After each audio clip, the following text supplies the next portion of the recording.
إن الحمد لله نحمده ونستعينه ونستغفره ونؤمن به ونتوكل عليه ونعوذ بالله من شرور أنفسنا ومن سيئات أعمالنا من يهده الله فلا مضل له ومن يضلل فلا هادي له وأشهد أن لا إله إلا الله وحده لا شريك له وأشهد أن محمدًا عبده ورسوله الذي أرسله بالحق بشيرًا ونذيرًا وداعيًا إلى الله بإذنه وسراجًا منيرًا أما بعد فإن خير الحديث كتاب الله وخير الهدي هدي محمد صلى الله عليه وسلم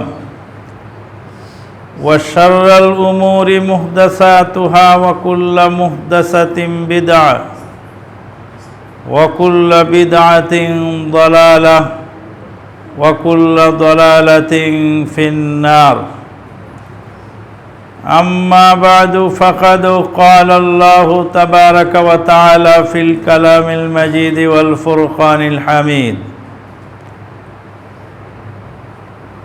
كذلك جعلناكم أمة وسطا لتكونوا شهداء على الناس ويكون الرسول عليكم شهيدا وقال النبي الأمين صلى الله عليه وسلم তারাকতু ফিকুম আমরাইনি লান তাদিল্লু মা তামাসসাকতুম বিহিমা কিতাবাল্লাহি ওয়া সুন্নতি আও কামা ক্বালা আলাইহিস সালাতু ওয়াস সালাম। যাবতীয় প্রশংসা সেই মহান আল্লাহ পাকের জন্য, যিনি নানান ধরনের সমস্যার ভিতরে আমাদেরকে বাঁচিয়ে রেখেছেন। আলহামদুলিল্লাহ। ইতিমধ্যেই অনেক মানুষ মরে গেছে, বিদায় হয়ে গেছে, অসুস্থ হয়ে চিরতরে না ফেরার দেশে চলে গেছে। যিনি চলে গেলেন আর আমি রয়ে গেলাম, ওনার সাথে আমার পার্থক্য কি? যিনি একদিন বেশি বাঁচলেন, তিনি একদিনের বেশি আমল করার সুযোগ পেলেন। যিনি একদিন কম বাঁচলেন, তার একদিনের আমল কম হলো। দুইজনই সমান তালের আমল করেন, কিন্তু একজন একদিন বেশি বাঁচলেন আর একজন একদিন কম বাঁচলেন। যিনি একদিন বেশি বাঁচলেন, তার নামায় আমলে একদিনের অতিরিক্ত আমল যোগ হলো। এটা হলো বেশি দিন বেঁচে থাকার সুযোগ। অসুবিধাটা কি? যদি সে পাপিষ্ট হয়, তাহলে সে একদিন বেশি পাপ কামাই করলো, তাড়াতাড়ি মারা গেলে পাপ তো অল্প হতো, কিন্তু যত বেশি দিন বেঁচে থাকলো পাপের পরিমাণ বেড়ে গেল। জি না, তার সবচেয়ে বড় সুবিধা হলো সে তওবা করার সুযোগ পেল। মানে একটা দিন আল্লাহ তাকে আরও সুযোগ দিয়ে দিলেন। আমার সঙ্গী যিনি ছিলেন, উনি বিদায় হয়ে গেছেন। আমি এখন মনে মনে ভাবি যে উনি চলে গেছেন, আমিও চলে যেতে পারতাম।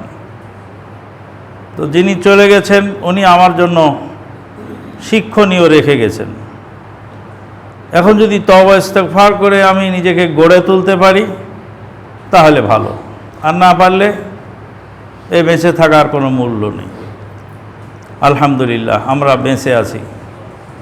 এখন আমাদের তওবা করার সুযোগ আছে, এখন আমাদের গুছিয়ে নেওয়ার সুযোগ আছে। রাসূলুল্লাহ সাল্লাল্লাহু আলাইহি ওয়াসাল্লাম বলেছেন, চাপা পড়ে মারা গেলে সে শহীদ, আগুনে পুড়ে মারা গেলে শহীদ, পানিতে ডুবে মারা গেলে শহীদ, পেটের পীড়ায় মারা গেলে শহীদ, মহামারীতে মারা গেলে শহীদ। প্রসূতি মহিলা বাচ্চা ভূমিষ্ঠ হওয়ার সময় মারা গেলে শহীদ। অনেক শহীদের মর্যাদাপূর্ণ ব্যক্তি এই পৃথিবীতে আছেন, আল্লাহ পাক তাদের সুযোগ দিয়েছেন শাহাদতের মর্যাদা পাওয়ার। শহীদ ব্যক্তির সুযোগটা কি? রাসূলুল্লাহ সাল্লাল্লাহু আলাইহি ওয়াসাল্লাম বলছেন, যিনি শাহাদতের মৃত্যুবরণ করেন তার মরণ যন্ত্রণা পিঁপড়ায় কামড় দেওয়ার চেয়েও বেশি কিছু নয়। আমরা তো দেখি যে লাশ ছিন্ন ভিন্ন করে ফেলছে, কেটে টুকরা টুকরা করে ফেলেছে, মেরে পিটিয়ে লাশকে থেঁতলা করে ফেলেছে। মনে করি না জানি কত কষ্ট। রাসূলুল্লাহ বলে কোনো কষ্ট নেই। যারা শাহাদতের মৃত্যুবরণ করে তাদের মরণ যন্ত্রণা পিঁপড়ার কামড়ের চেয়ে বেশি নয়। শাহাদতের মর্যাদা যিনি পেলেন তিনি সরাসরি জান্নাত পেয়ে গেলেন, বিরাট সুবিধা। কিন্তু হকুল ইবাদ যদি নষ্ট করে থাকে সেটা ক্ষমা হবে না। যিনি, যার পাওনাদার যিনি, তিনি যদি ক্ষমা করেন তাহলে ক্ষমা হবে। বড় কঠিন ব্যাপার। ওই জন্য রাসূলুল্লাহ সাল্লাল্লাহু আলাইহি ওয়াসাল্লাম আল্লাহর কাছে দোয়া করতেন, আল্লাহুম্মা ইন্নী আউযু বিকা মিন জাওয়ালি নি'মাতিক। হে আল্লাহ, তোমার নিয়ামত চলে যাওয়া থেকে আল্লাহর কাছে পানা চাই। নিয়ামত যেটা আছে ওটা যেন চলে না যায়। ওয়া তাহাউলি আফিয়াতিক, তোমার ক্ষমা উল্টে যাওয়া থেকে পানা চাই। ওয়া ফুজাতি নিকমাতিক, হঠাৎ মৃত্যু থেকে তোমার কাছে আশ্রয় চাই। অ্যাক্সিডেন্টের মৃত্যু শহীদের মৃত্যু বটে, কিন্তু তার তওবা করার সুযোগ হয় না। এই জন্য এই মৃত্যু থেকে রাসূলুল্লাহ সাল্লাল্লাহু আলাইহি ওয়াসাল্লাম আল্লাহর কাছে পানা চেয়েছে। মানুষ আমাদের সামনে মারা যাচ্ছে, আমাদের জন্য সেটা শিক্ষণীয়। দরুদ ও সালাম বর্ষিত হোক সেই নবী মুহাম্মদুর রাসূলুল্লাহ সাল্লাল্লাহু আলাইহি ওয়াসাল্লামের প্রতি, যিনি কিয়ামত কাল পর্যন্ত উম্মতকে সকল প্রকার ফিতনা থেকে সতর্ক করে গেছেন। ফিতনা থেকে সতর্ক শুধু রাসূল সাল্লাম করেন নেই, স্বয়ং আল্লাহ করেছেন। আউযু বিল্লাহি মিনাশ শাইতানির রাজিম। ফালইহযারিল্লাযীনা ইউখালিফুনা আন আমরিহি আন তুসিবাহুম ফিতনাতুন আও ইউসিবাহুম আযাবুন আলীম। ফালইহযারিল্লাযীনা ইউখালিফুনা আন আমরিহি, সূরাতুল ফুরকান 63 নম্বর আয়াত। ওরা যেন সতর্ক হয় যারা রাসূলুল্লাহ সাল্লাল্লাহু আলাইহি ওয়াসাল্লামের নির্দেশকে লঙ্ঘন করে, আল্লাহ এবং তার রাসূলের নির্দেশকে লঙ্ঘন করে, ওরা যেন সতর্ক হয়। ফালইহযারিল্লাযীনা ইউখালিফুনা আন আমরিহি আন তুসিবাহুম ফিতনাতুন আও ইউসিবাহুম আযাবুন আলীম। তারা কি থেকে সতর্ক হবে? তাদের উপরে ফিতনা পতিত হবে, অথবা তাদের জন্য কঠিন শাস্তির ব্যবস্থা রয়েছে।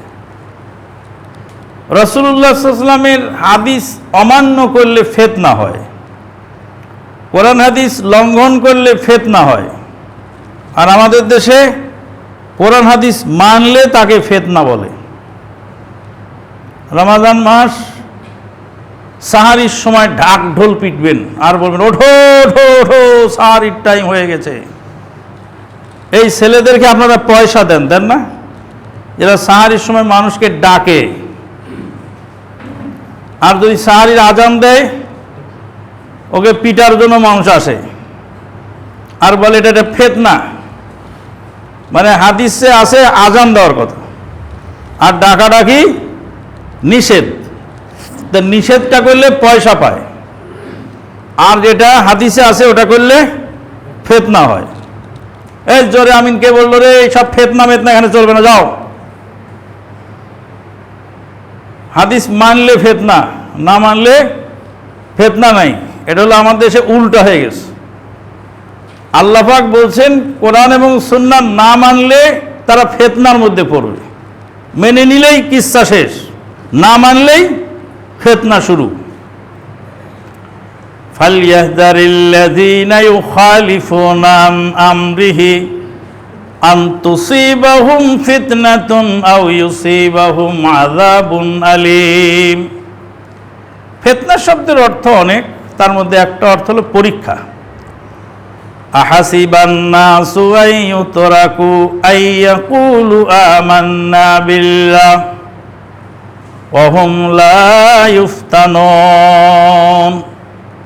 লোকেরা কি ধারণা করেছে তারা বলবে যে আমরা ঈমান এনেছি আর তাকে ছেড়ে দেওয়া হবে, পরীক্ষা করা হবে না?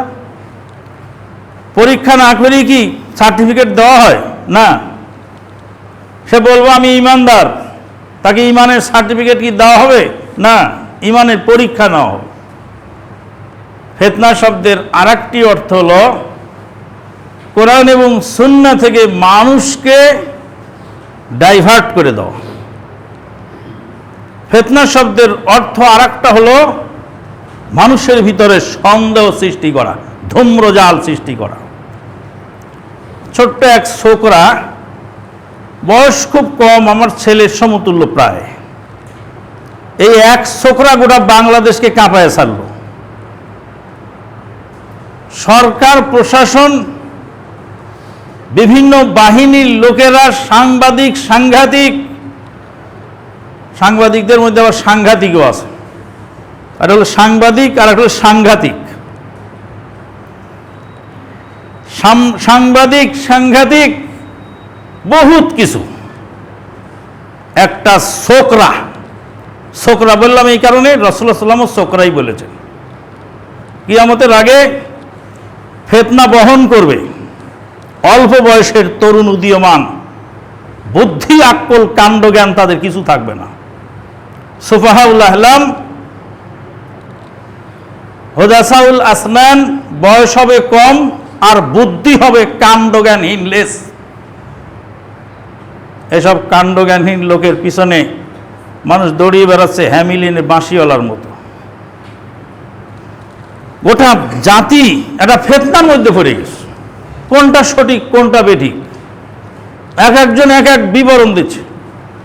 একজন বলছেন উনি আত্মগোপন করেছিলেন আমার বাড়িতেই, আর একজন বলছেন উনি এতেকাফে বসেছিলেন। কারটা নেবেন? একজন বলছে যে উনি এতেকাফে বসেছিলেন মসজিদে, আর একজন বলছেন আমার বাড়িতে উনি আত্মগোপন করেছিলেন। একজন বলছেন পারিবারিক কারণে আত্মগোপন করেছিলেন। আর হাজার হাজার ভক্ত অনুরক্তরা বলছে যে না, সরকার গুম করে দিয়েছে তাকে। তারপরে এখন আস্তে আস্তে সব বের হয়ে আসছে, সবই বের হবে। আর একজন গলাবাজ খুব গলাবাজি করলো, বহুত বক্তৃতার তেজ। 18 জন লোক মারা গেল তার এই কাণ্ডজ্ঞানহীন বক্তব্যের কারণে। সহিংস সংঘর্ষে 18 জন লোক মারা গেল, 18 জন মায়ের কোল খালি হলো। আর কত বড় কাণ্ডজ্ঞানহীন, কমন সেন্স লেস, সে গেছে রিসোর্টে। মুসলমানের রক্তের তার দাম নেই তার কাছে। তোমার কথায় অসংখ্য ছেলেরা রাস্তায় নেমেছিল,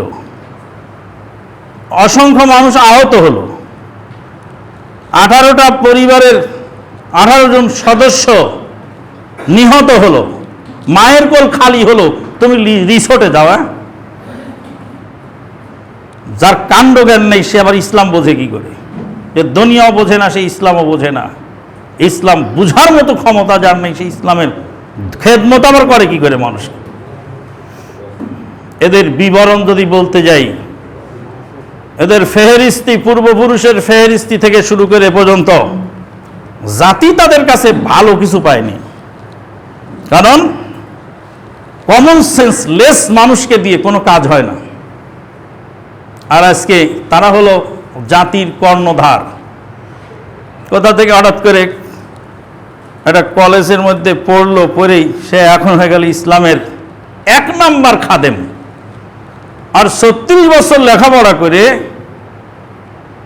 সারা পৃথিবীর 140 রাষ্ট্রের ছাত্রের মধ্যে বাছাই করা ছাত্র, সারা পৃথিবীর 140 রাষ্ট্র থেকে বাছাই করে নিয়ে পৃথিবীর 120 রাষ্ট্রের ছাত্র সেখানে মদিনা ইউনিভার্সিটিতে লেখাপড়া করলো।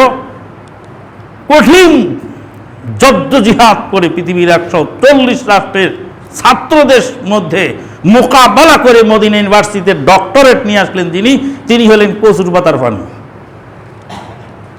ওই কাণ্ডজ্ঞানহীন যুবকের কাছে এত বড় একজন স্কলার হলেন কচুর পাতার পানি।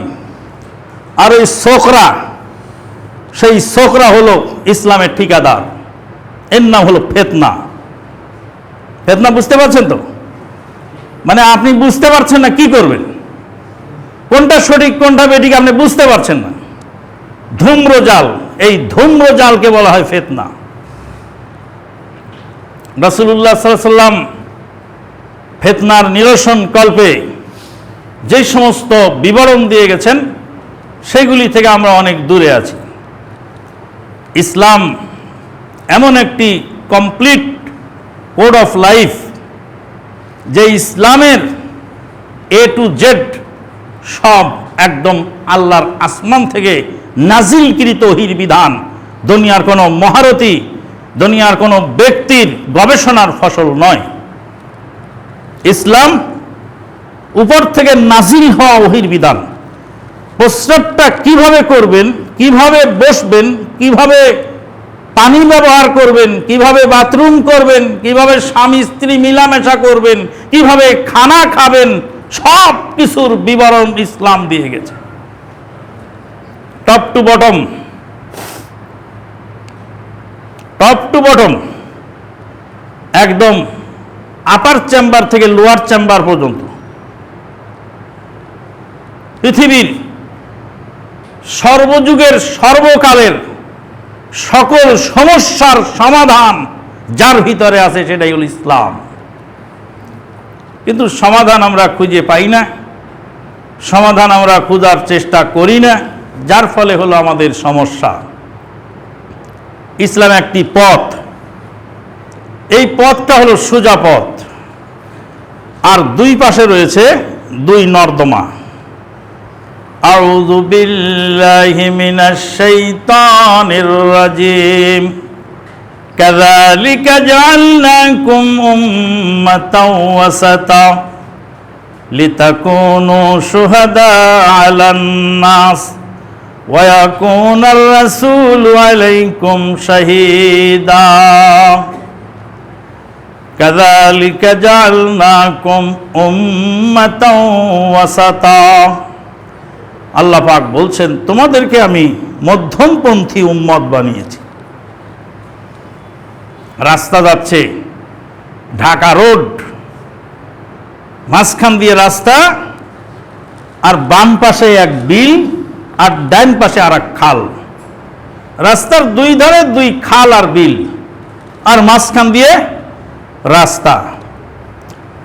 যখন আপনি একটু বামে যাবেন, তখন যদি একটু গাড়িটা বাম দিকে বেশি চেপে যায়, তাহলে বামের খালে পড়ে যাওয়ার সম্ভাবনা আছে।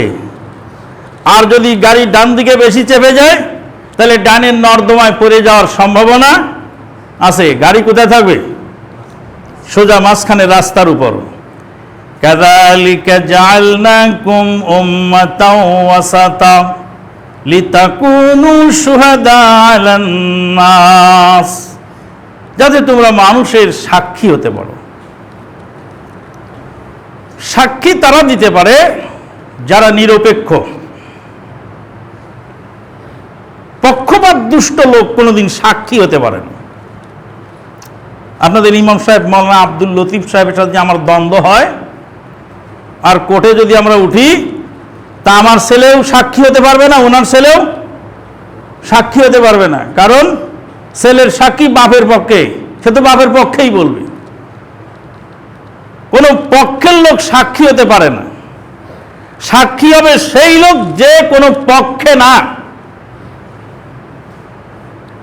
মিডল পয়েন্টে যে থাকে সে হলো সাক্ষী। আর ইসলাম হলো মধ্যম পন্থা জীবন ব্যবস্থা। ভালো করে বোঝার চেষ্টা করবেন। ডান দিকে এক নর্দমা, বাম দিকে আর এক নর্দমা, মাঝখানে রাস্তা, মাঝখানে ইসলাম, আর ডান দিকে হলো খারেজি নর্দমা, আর বাম দিকে হলো মুরজিয়ার নর্দমা। একটা হলো মুরজিয়া আর একটা হলো খারেজি। খারেজি কারা? খারেজিদের বিধান হলো যে মানুষ পাপ করার সাথে সাথে কাফের হয়ে যায়। মানুষ কবিরা গুনাহ করলেই কাফের হয়ে যায়, আর কাফের হয়ে গেলেই তাকে হত্যা করা জায়েজ হয়ে যায়। এই দলিলের উপর ভিত্তি করে যত ধর্মীয় রাজনৈতিক দল আছে, যত ধর্মীয় রাজনৈতিক দল, এই দলের লোকেরা রাজপথে যে রাজনৈতিক গোলমালে প্রতিপক্ষকে যে খুন করে, আর খুন করাটাকে জায়েজ মনে করে, কারণ তাদের বিশ্বাস অনুযায়ী যারা ইসলামী দলে আছে, মানে তাদের দলে যারা আছে তারা হলো মুসলিম, আর অন্যান্য রাজনৈতিক দলের যারা আছে সব কাফের। এই হলো আকীদা, বিশ্বাস। আর এই বিশ্বাসের ভিত্তিতেই আমি যে ইসলামী দল করি, আমার দলের বাইরে যে সব রাজনৈতিক দল আছে সেসব দলের লোককে মারা আমার জন্য জায়েজ। নাউযুবিল্লাহ মিন যালিক। বন্ধুগণ, রাজনীতি যদি আপনি করেন তার মধ্যে ইসলামই আছে রাজনীতি,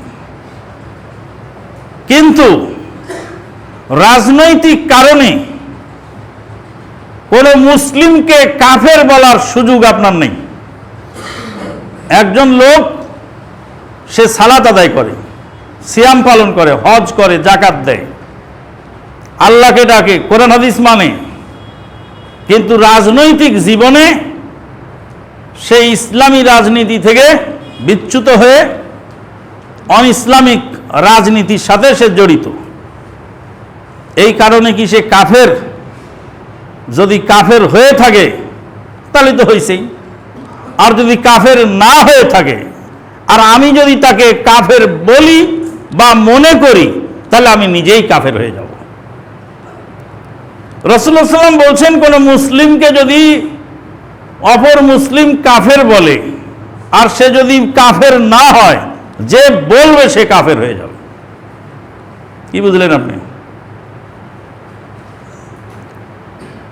যারা নিজেদের রাজনৈতিক দর্শনের বাইরের লোককে কাফের মনে করেন, তারাও কিন্তু যখন মুসলিম হিসাবে বাংলাদেশকে গণ্য করেন, তখন বলেন দ্বিতীয় বৃহত্তম মুসলিম দেশ বাংলাদেশ। 95% মুসলিমের দেশ বাংলাদেশ। বক্তৃতায় বলছে 95% মুসলিমের দেশ বাংলাদেশ। এই বাংলাদেশে মুসলিমদের দেশে কি হতে চলেছে, তার মানে 95% যখন গুনেছে, তখন কিন্তু যাকে কাফের বলে, যার বিরুদ্ধে অস্ত্র চালাচ্ছে, তাকেও কিন্তু 95-এর মধ্যে ধরে নিয়েছে। তাহলে 95% যদি মুসলিম হয়, তাহলে বৃহত্তম রাজনৈতিক দলের লোকেরা যদি মুসলিম হয় আপনার কথায়, তো তাহলে আপনি মুসলিমের বিরুদ্ধে অস্ত্র চালান কি করে? আর যদি বলেন যে না, তারা যে রাজনীতি করে ওর কারণে তারা মুসলিম নাই, যদি মুসলিম না হয়ে থাকে, তাহলে আপনি কয় পার্সেন্ট? বড় দুইটা দল, রাজনৈতিক দলকে বাদ দিলে আপনার মতো মুসলিম কয়জন আছে? শতকরা 5 জন। এবার শতকরা 5 জনের দেশে তা আপনি ইসলাম চান কেন? আপনি সবুর করেন। আমাকে একজন লোক জিজ্ঞেস করছে যে রাজনৈতিক ময়দানে যদি কেউ মারা যায়, মানে রাজনৈতিক দ্বন্দ্ব, একজন বাম ঘরানার রাজনীতি করে আর একজন ইসলামী রাজনীতি করে, ইসলামের নামে রাজনীতি। এখন এই অবস্থায় যদি মারা যায়, সে কি শহীদ? রাজনৈতিক মারামারিতে মারা গেল, সে কি শহীদ? প্রশ্ন। আমি বললাম যে সে শহীদ কি না শহীদ ওকেই জিজ্ঞেস করো। যারা শহীদ বলে টাইটেল দিল ওদেরকেই জিজ্ঞেস করো শহীদ কি না।